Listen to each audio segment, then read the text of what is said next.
So guys, ito yung setup natin ng solar. Yung panel po dun sa taas. Yan siya guys.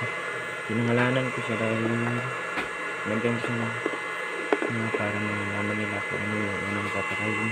Ito on. Ito pala yung pinayos natin na inverter. Nabili namin second hand.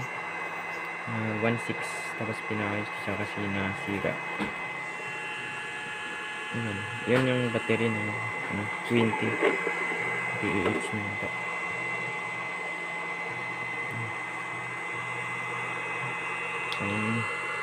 Ilaw-ilaw lang.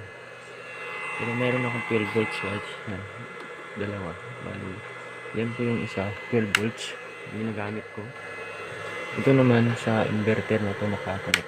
Ito, isa. Ayan. Bali, dalawa siya. Yan yung setup ko lang. Tapos nilagyan ko sa dito. Nilagyan naman sa basket.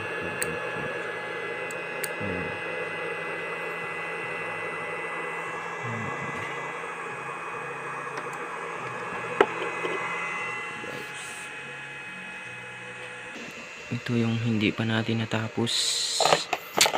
Medyo kulang tayo ng isang LDB. Yung low voltage disconnect niya kulang pa tayo.